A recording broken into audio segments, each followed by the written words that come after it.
بہت مدت پہلے دور دراز کے ایک ملک میں یہ رواج تھا کہ اس ملک کے لوگ ہر سال اپنا بادشاہ تبدیل کرتے تھے۔ جو بھی بادشاہ بنتا وہ ایک عہد نامے پر دستخط کرتا کہ اس کی حکومت کا 1 سال مکمل ہونے کے بعد وہ اس عہدے سے دستبردار ہو جائے گا اور ایک دور دراز جزیرے پہ چھوڑ دیا جائے گا جہاں سے وہ کبھی واپس نہیں آ سکے گا۔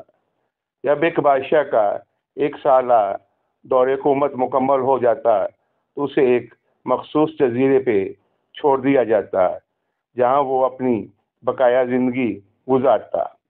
اس موقع پر اس بادشاہ کو بہترین لباس پہنایا جاتا اور ہاتھی پہ بٹھا کر اسے پورے ملک کا الوداعی سفر کروایا جاتا جہاں وہ سب لوگوں کو آخری بار خیر بات کہتا اور بہت ہی افسوسناک اور غمزدہ لمحات ہوتے اور وہ پھر وہاں کے لوگ بادشاہ کو اس جزیرے پر ہمیشہ کے لیے چھوڑ آتے۔ ایک دفعہ یہ لوگ اپنے پرانے بادشاہ کو جزیرے پر چھوڑ کے واپس آ رہے تھے کہ انہوں نے ایک ایسا سمندری جہاز دیکھا جو کچھ دیر پہلے ہی تباہ ہوا تھا، اور ایک نوجوان شخص نے خود کو بچانے کے لیے لکڑی کے ایک تختے کا سہارا لے رکھا تھا۔ چونکہ ان لوگوں کو ایک نئے بادشاہ کی بھی تلاش تھی، لہذا انہوں نے اس نوجوان شخص کو اپنی کشتی پہ بٹھا لیا اور اسے اپنے ملک لے آئے اور اس سے 1 سال کی حکومت کرنے کی درخواست کی۔ پہلے تو وہ نوجوان نہ مانا، لیکن پھر وہ 1 سال کے لیے بادشاہ بننے پر رضامند ہو گیا۔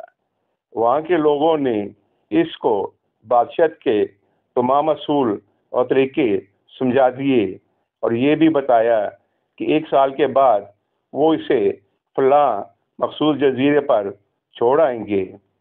بادشاہت کے تیسرے دن ہی اس نوجوان بادشاہ نے اپنے وزیر سے کہا، مجھے وہ جگہ دکھائی جائے جہاں گزشتہ تمام بادشاہوں کو بھیجا گیا تھا۔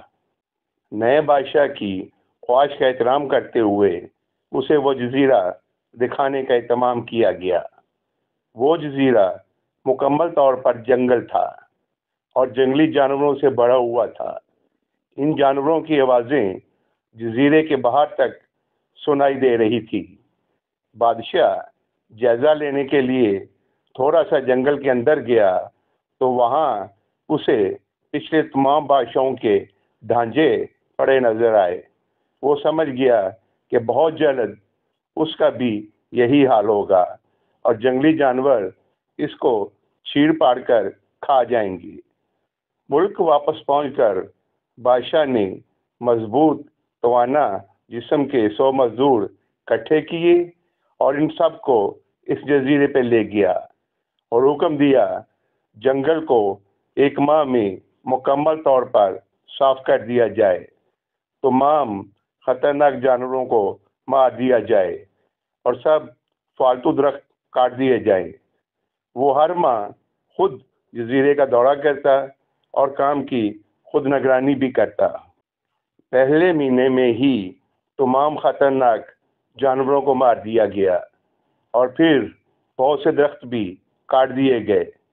دوسرے ماہ تک جزیرہ مکمل طور پر صاف ہو چکا تھا۔ اب بادشاہ نے مزدوروں کو حکم دیا کہ جزیرے پر مختلف مقامات پر خوبصورت باغات تعمیر کیے جائیں اور اپنے ساتھ مختلف پالتو جانور مثلاً مرغیاں، گائیں، بھینس، بطخیں اور بھیڑیں وغیرہ بھی جزیرے میں منتقل کرتا رہا۔ تیسرے مہینے میں بادشاہ نے اپنے مزدوروں کو حکم دیا کہ ایک شاندار گھر تعمیر کریں اور اس جزیرے پر ایک بڑی سی بندرگاہ بھی بنائیں۔ گزرتے مہینوں کے ساتھ وہ جزیرہ ایک خوبصورت شہر میں بدلتا جا رہا تھا۔ وہ نوجوان بادشاہ بہت سادہ لباس زیب تن کرتا اور اپنی ذات پر بہت کم خرچ کرتا۔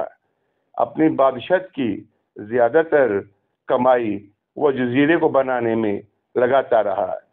10 ماہ گزر جانے کے بعد بادشاہ نے اپنے وزیر سے کہا، میں جانتا ہوں کہ 2 مہینے بعد مجھے جزیرے میں چھوڑ دیا جائے گا، لیکن میں ابھی سے وہاں جانا چاہتا ہوں۔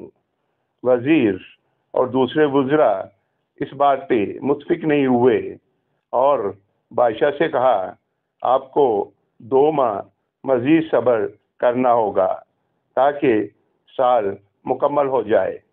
سال پورا ہو جانے کے بعد ہی آپ کو اس جزیرے پہ چھوڑا جائے گا۔ بالآخر 2 ماہ مکمل ہو گئے اور بادشاہت کا 1 سال ختم ہو گیا۔ حسب روایت وہاں کے لوگوں نے اپنے بادشاہ کو شاندار لباس پہنایا اور ہاتھی پہ بٹھایا تاکہ وہ اپنی رعایا کو خیر و باد کہہ سکے۔ خلاف توقع یہ بادشاہ اپنی الوداعی تقریب پر بہت ہی خوش تھا۔